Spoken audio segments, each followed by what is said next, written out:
I haven't seen you in the classroom for a little bit.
Okay, it looks like a good number of you are here, so let's go ahead and get started for the day. So today we're going to look at hopefully two different forms of the DC circuit. This one is going to be what's called the common collector, also referred to as the emitter follower, very similar to the common drain and the source follower, which if you remember the source follower at a maximum gain of 1, this is going to have a very similar thing. So AV max is going to equal 1 volt per volt. And we're going to see how we can get that answer as we go through and solve this. Again, because we're focusing on the AC component right now, I went ahead and skipped through the DC really fast. Just VCC is 8 volts. That means this is half because of the same value. That counts 4 for our VBB. RB is just half of that because of the same value as well. Because two resistors in parallel have half that value. I used KVL around that base loop and got IBQ and solved for ICQ using beta IB. Next thing we want to do is do our small signal parameters. So we can find transconductance. output resistance, diffusion resistance, and beta. Beta is going to equal beta, which equals 99. Our output resistance equals 1 over lambda ICQ. I'll go ahead and say lambda has a value this time because it's nice to see ones with lambda having a value. So lambda is going to equal 0.01 inverse volts. So this will equal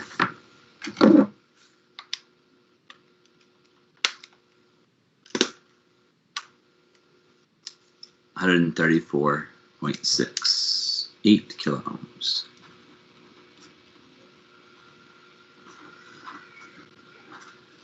Transconductance is just going to be ICQ over VT. Remember, VT is a constant, 0.26 volts. 0.26 volts.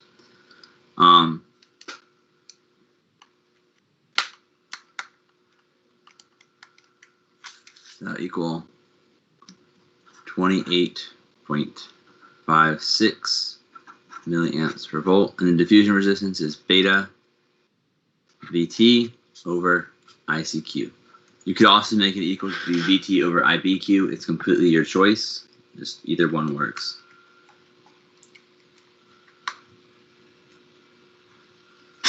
This will equal 3.47 kilo ohms. So those are our small signal parameters: transconductance, diffusion resistance, output resistance, and beta, which is our current gain. So step 3 for this circuit would just be to build AC equivalent circuit, short our DC paths. This becomes a path to ground because it's a node. It's not just a random value. We short our capacitors. We would open current sources. We would open inductors. And then 4, we would replace our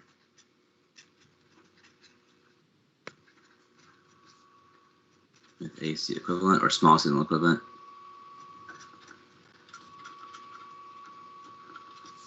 And again, there's lots of different models for this. This is the one we're focusing on for this test. We'll introduce a couple other models for BJTs and MOSFETs as we talk about frequency response. But this model is very accurate for a large region of the actual design uses of the circuit. So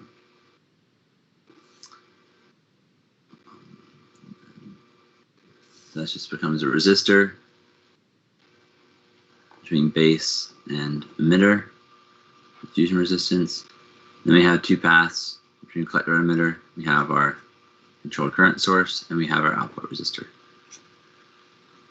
And that's GM V pi, which is the voltage drive across that resistor. And this is RO. And that's kind of small to see. That's okay. I'm going to redraw it over here. So from there, we build our simplified circuit.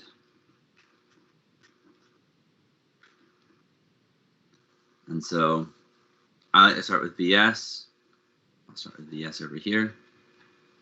I have a path up through RS to this node right here. I have a path through R1 to ground and R2 to ground. So R1 parallel with R2. Then I have a path into the base of the transistor through R pi to the emitter.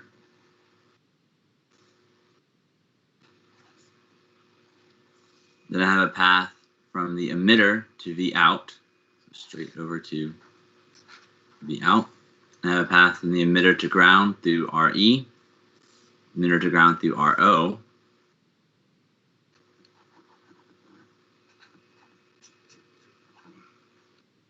And I have a path through the emitter to ground backwards through the transistor to the collector to ground.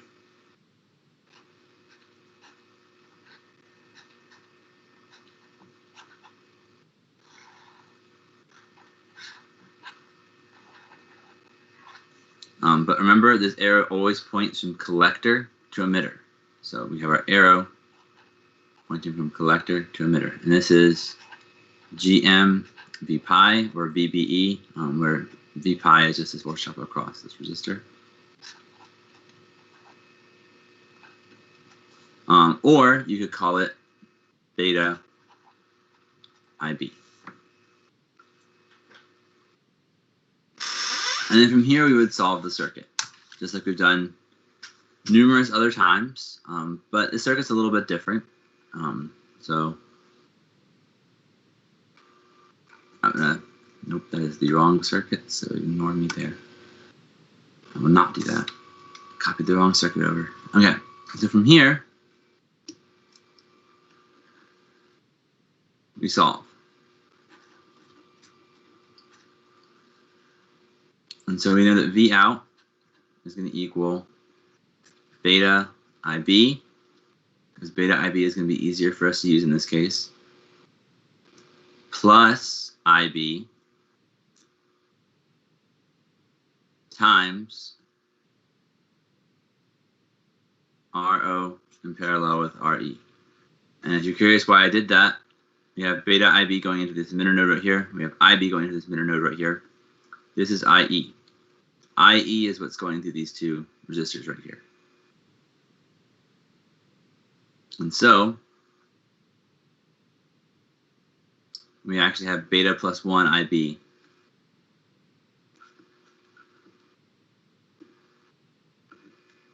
times RO in parallel with RE.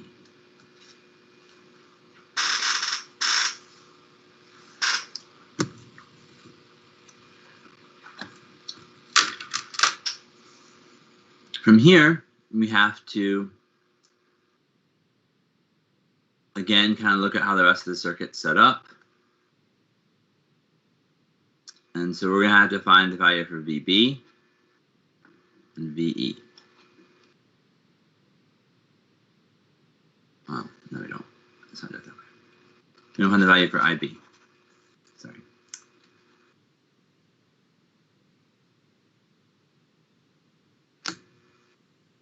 And so we can write that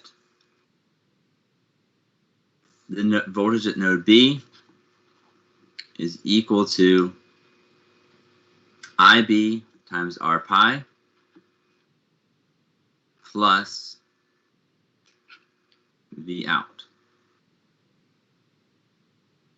which is then equal to IB R pi plus beta plus 1 IB RO in parallel with RE. Which means we can again define our resistance into the base, RIB, as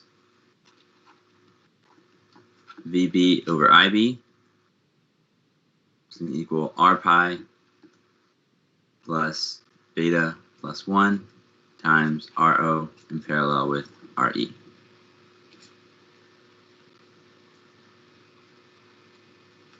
Which means we now know that IB is equal to VB over RIB. We don't know the value for VB.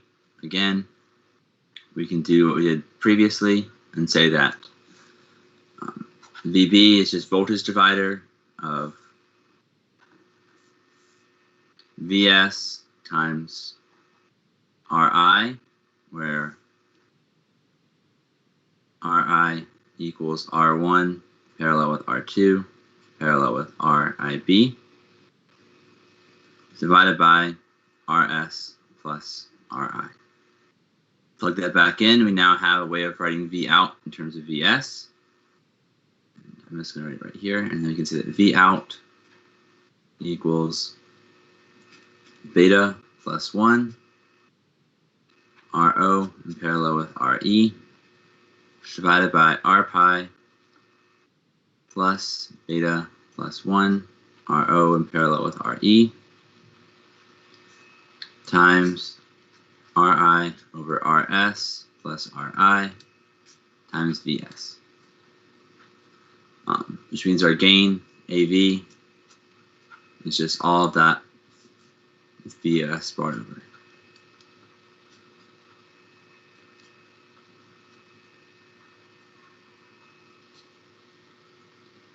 And we can look at this and we can see why it has a max value of 1 again.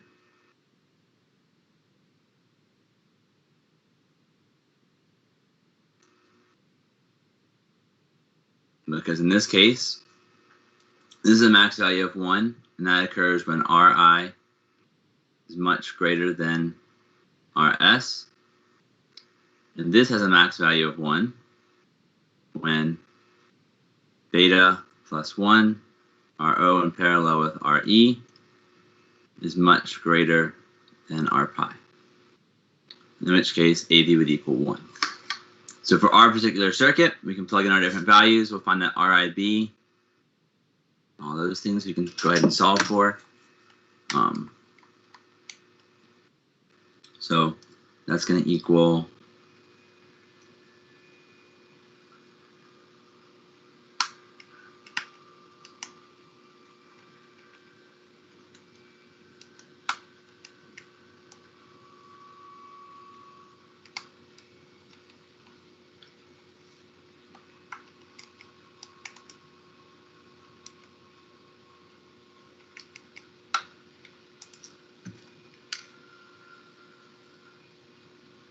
200.54 kiloohms. Then we can solve for Ri, which is going to basically equal 100 kiloohms. Because this is R1 in parallel with R2 is 200 kiloohms. In parallel with another 200 kiloohms would give you about 100. It's a little bit different than that, but it's basically 100 kiloohms.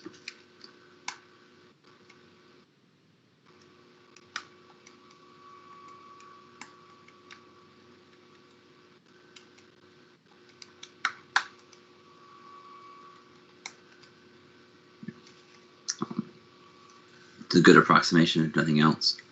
In this case, we can plug that back into up here. And we know that we'll end up with AV equals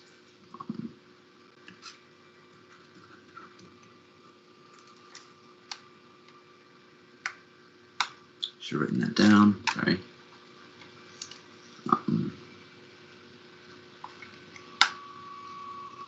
197.07 over 200.54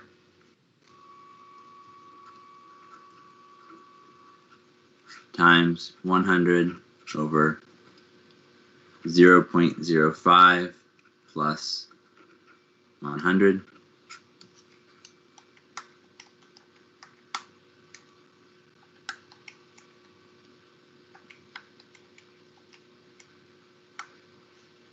Which will equal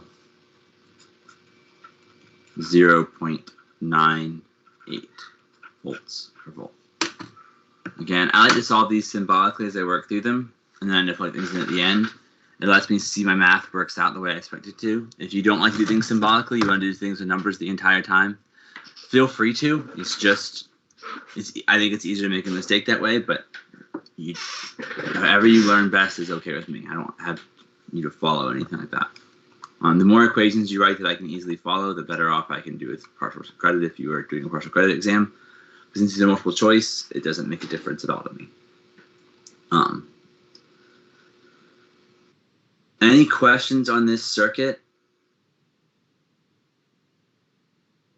Does it say VB or V out when you have that equals VS times RI over RS plus RI? That's it. Okay, so which one? VS times. Like on the bottom and the That middle. should say B. That should be a B. Yes. Thank you. Thank you. Yes. Thank you. Yeah, that's why I should use something other than VB. The book calls that VIN. If you want to call it VIN, you can call it that as well, because that's the input voltage into the amplifier itself.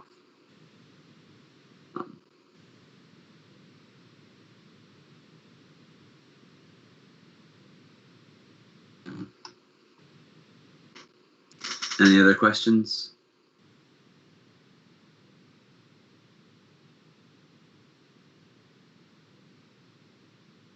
Okay. So, make sure I didn't see anything in the chat. I didn't actually check the chat. Okay, good. So, the other circuit we're going to look at today, I'm going to skip these slides and go to that one next, is a little bit more complicated. And you haven't seen something like this before, and that's okay. This is called the common base configuration.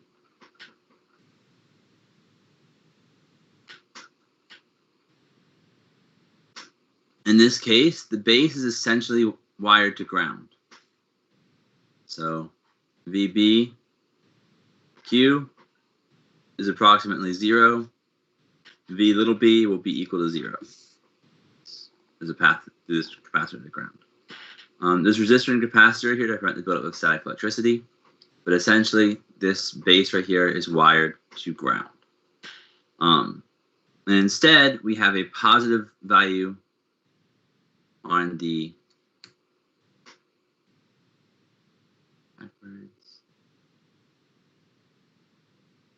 collector, RC, and a negative value on the emitter, RE, giving us that bias to turn the transistor on. We have not solved a circuit like this in terms of how to determine its DC state. We can do that right now. It's not quite as bad as it seems. So I'll go ahead and do that right here. V plus, RC,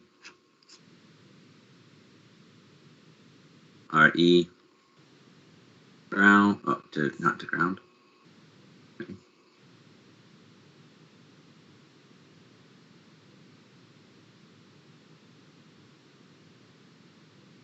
Draw.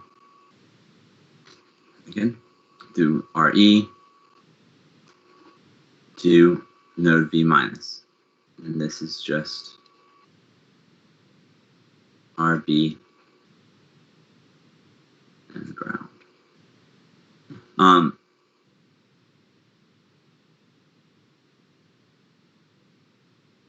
You still have the same basic way you approach this circuit, like so. So we can say that 0 minus IB RB plus VBE ARN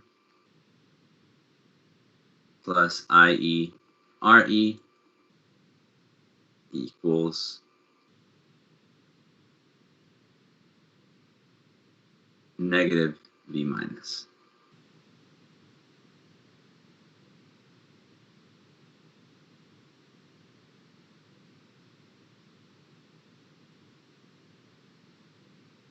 I could say plus V minus equals 0. And then you would just solve the circuit through for IB. It's no actual difference. It's just a weird way of seeing this circuit because you're not used to having 0 right here. And again, you actually could say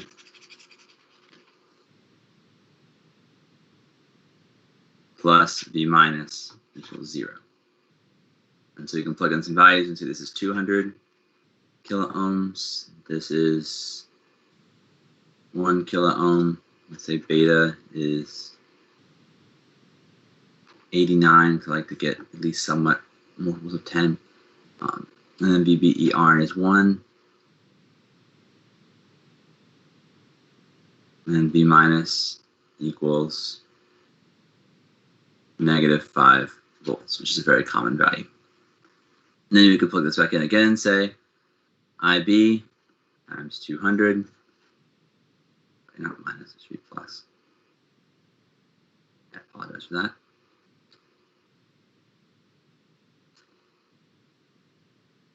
Plus 1 volt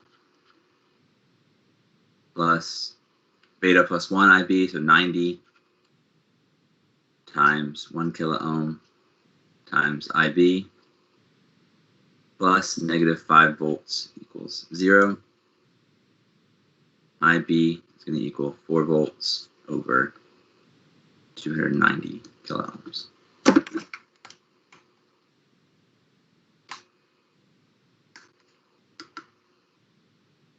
Which is 13.79 microamps. typically what you do is you have this in a state where this is negative 5 volts, this is positive 5 volts, so that you actually can use the same voltage source, which is flip polarities for it. And then you could say this is 2 kilo ohms, 1 kilo ohm. So then you could just check this out and make sure everything works out. So IC equals beta IB still. Nothing changes about how we approach the circuit. So times 89, which will equal 1.227 milliamps, IE equals beta plus 1.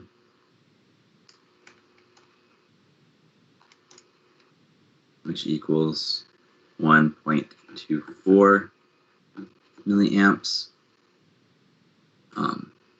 And then from there, we can just say, okay, make sure that we are actually in the forward active region. So we would say negative 5 volts plus RC times IC. So 1.227 milliamps times 2 kilo ohms plus VCE plus 1.24 milliamps times 1 kilo ohm plus negative 5 volts equals 0. So that would mean that VCE equals 10 volts minus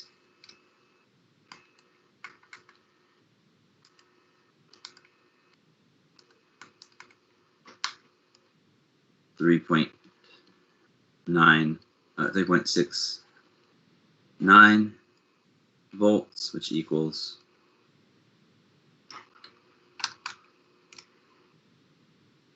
negative. This is how I write things. 6.3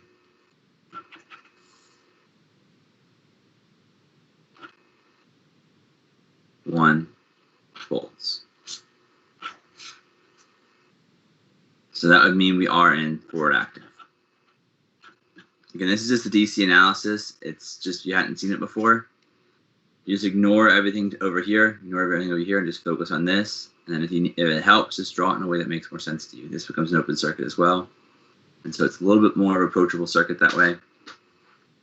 On the way the circuit's designed, the value for V plus does not affect the value of the base. Value for V minus does affect the base current, which is the basic function of a transistor. The voltage across these two nodes impacts this. This voltage doesn't make a difference in terms of IB. These are a little bit weird to look at, but they aren't any worse for anything like this. So go ahead and write those values on the next slide so we can use these values to start with. This is 2, this is RC, this is 2 kilo ohms, 1 kilo ohm, 200. Yes, I'll go back. Yeah.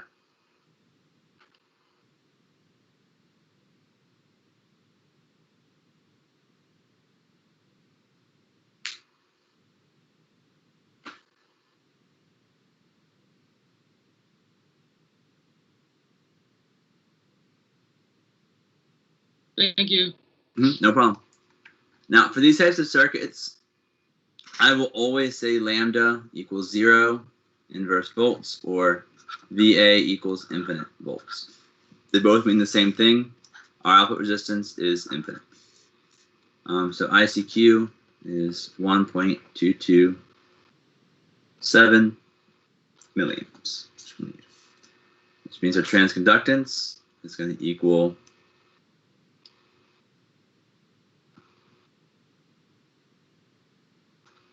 ICQ over VT, which will equal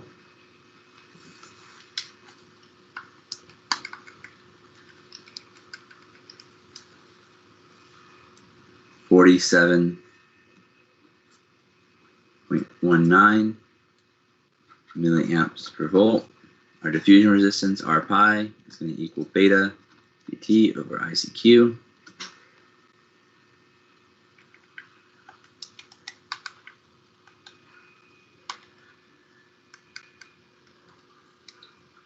Which equals 1.88 1.89 kiloohms. I'll erase that real fast so it looks cleaner. And then our beta is just beta, which is 89. There actually is a different term for beta that we'll talk about later on in this class, but for now, beta is just going to equal beta. Because for the most part, it's accurate. Now, from here, we have our small signal parameters. That was step 2. So 3, we want to build our AC equivalent circuit. So this becomes a path around to ground, because it's still a voltage source. This becomes a path to ground. This becomes a short circuit. This becomes a short circuit. You can't erase that. I have to draw over it. And then we replace our transistor. Oh, and that, I'll fix that in a second. Actually,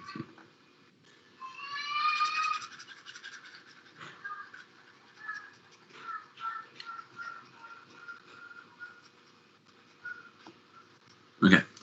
And then we have a path to ground through right here as well. That's the path where we get shorted out to. And then we replace our AC equivalent transistor model. Again, we have a controlled current source from collector right here to emitter right here. That's beta IB or GM V pi, whichever one you prefer.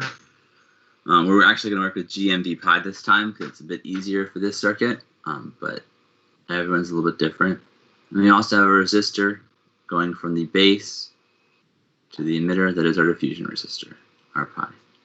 And again, V pi is the voltage drop across that resistor right there, 22 IB. Okay, so now I want to simplify the circuit.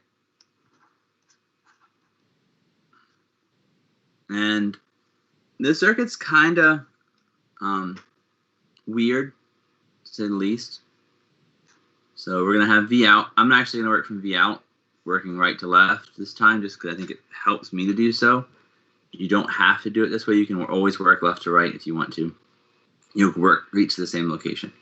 We have a path to ground through RL and through RC. We're going to leave them separate for now, just so we can talk about some things with it later on. Because RL is the actual load. We have a path to ground through RC. Here's that collector resistor. And then we have our collector node right here. And through that we have our controlled current source that we're going to call GM V pi. And we'll talk about how we know when to use GM V pi versus beta IB in a minute here. And then from there we have a way to get to our emitter node right here. And from that we have a path to ground, essentially, through R pi. Because right here, R pi, all the way down to ground.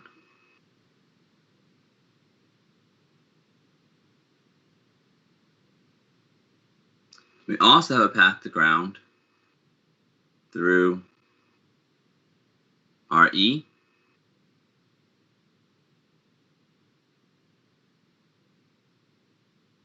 and through RS and VS. And that's how I was working right to left as I run out of space.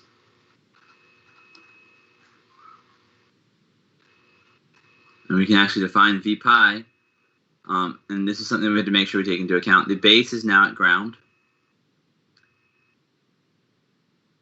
You have a path through base to emitter, which is how we would measure V pi, like so. And IB would be moving this direction by our typical definition. Now, how do we solve a circuit like this? It's kind of ugly, to say the least. We can say a couple things to start with. We can say V out is just going to equal negative GM V pi times RC in parallel with RL. Nothing too sneaky about that. It's just the same thing before. We have GM V pi moving as a current out of here. V out is just the voltage drop across both of those in parallel. That makes sense to us. At the emitter node, we can write KCL. So right here at this emitter node, we can say that, and this is important for us to do because if not, it gets really, really ugly. So at the emitter node right here, we can use KCL and say that GM V pi plus V pi over R pi plus V pi over RE plus Vs minus negative V pi over RS equals 0. So how do we write all that? V pi right here is a voltage drop from base to emitter. It is in parallel with these two resistors. So we have a current going like this into the emitter node due to V pi and R pi. We have a current going like this to the emitter node through V pi over RE. Then we have current coming in from here, which is just Vs minus the voltage at the emitter, which is V pi.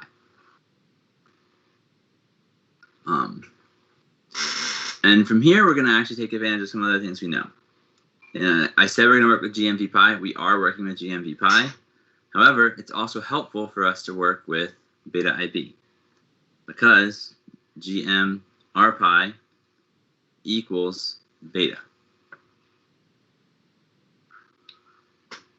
We can rewrite this entire equation as V pi times 1 plus beta over R pi plus 1 over RE plus 1 over RS equals negative Vs over RS.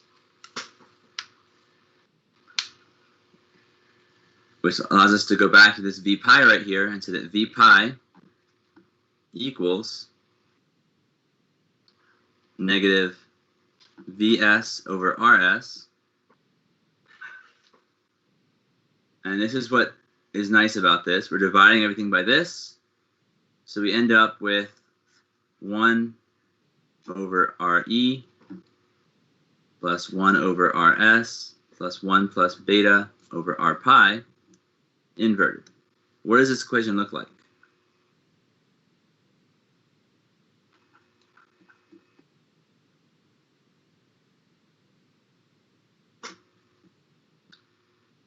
That's three resistors in parallel. So we could call this Re in parallel with Rs in parallel with R pi over 1 plus beta.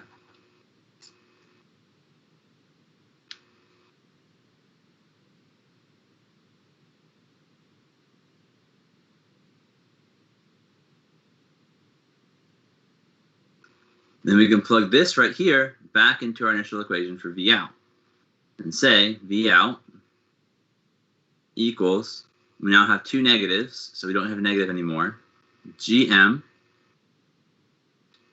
times Vs over Rs times RC in parallel with RL, all multiplied by, I'm going to go to the next line to do this, Re in parallel with Rs in parallel with R pi over 1 plus beta.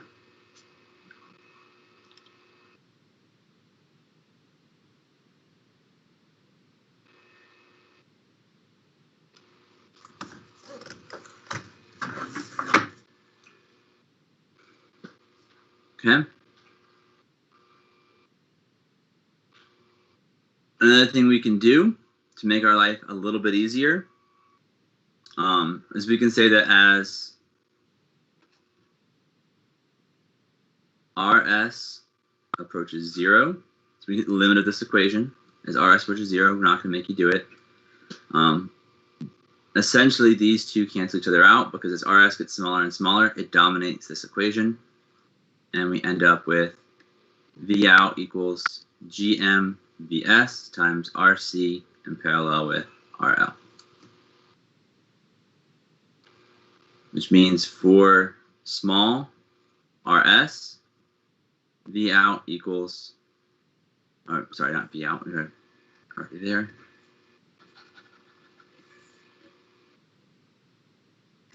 AV equals V out over VS, which equals GM RC in parallel with RL. Works out really, really nicely for us in a lot of situations, because for the most part, RS is going to be small. Compared to everything else we're talking about, RS is typically a small value. Doesn't have to be, but it typically is, especially compared to this GM times RC in parallel with RL. It's going to be relatively small. If it doesn't say small, we have to use this whole equation. But again, the larger it gets, the more loss we get due to this parameter right here, essentially. This is going to end up being a small value. So we can plug our values into this equation real fast. GM is 47.19. Our C is 2 kilo ohms. Will make RL be a large value, like 50 kilo ohms.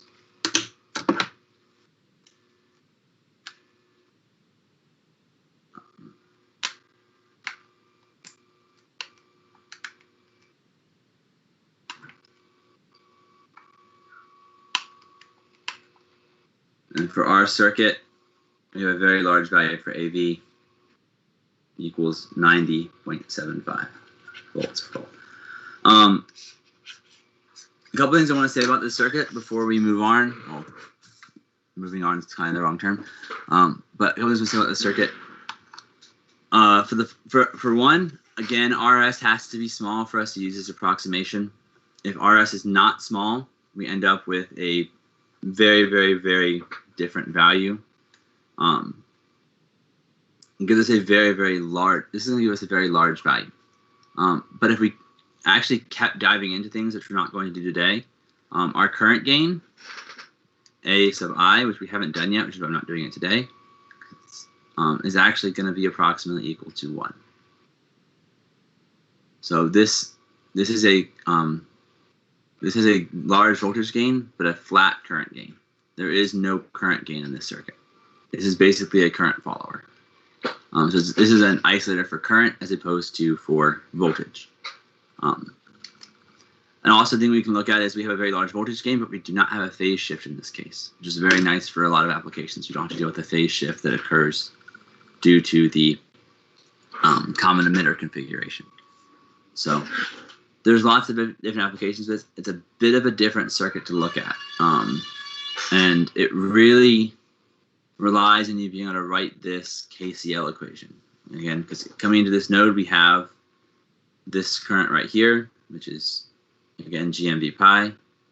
We have this current right here, which is IB, which is equal to V pi over R pi. We have this current right here, which should be V pi over RE. And we have this current right here, which again is VS minus that negative V pi over RS. So it's all those currents flowing into that node that we care about. And so that's just the KCL equation. So it really, really, really relies on you writing KCL to do this. And it also relies on you knowing this. This is a sneaky derivation that can get very hard. So don't get too bogged down in some of the details with it. Are there any questions about this before I quickly call roll? Yes, Professor. On the V naught, you got like the negative GMV pi. Why did you put negative in that? So it's initially negative because the current is flowing away from here. So current is flowing this direction, and we're measuring voltage the opposite direction of current flow. So it's the same reason we have negative value for current in the common emitter example, because the current flow is going the opposite direction of how we're measuring the voltage polarity. So we're measuring voltage drop from this node to ground. Current is flowing the opposite direction we're measuring voltage, so it becomes negative. It goes away because when we write this equation, V pi is equal to negative VS over RS. And so those two negatives cancel each other out and they go away. And on the KCL emitter, like you got for the current for the RS, you did like VS. It's really like VS negative V pi, right? Or like for negative V pi. So again, V pi is negative because we measure V pi from base to emitter, and we measure IB flowing this direction. And so the voltage at E right here is negative V pi, because there's two parallel paths at that value. And so it's Vs minus negative V pi over Rs, because again, this voltage right here equals negative V pi. Cool. Okay, thank you. Mm-hmm. Again, it's a hard one to look at and just derive. And I just kind of did it. But if you want to go through a full derivation for it, you just have to look at mainly how the polarity is defined for things, and the fact that these two are in parallel, which gives us we know the voltage at this emitter node is equal to negative V pi.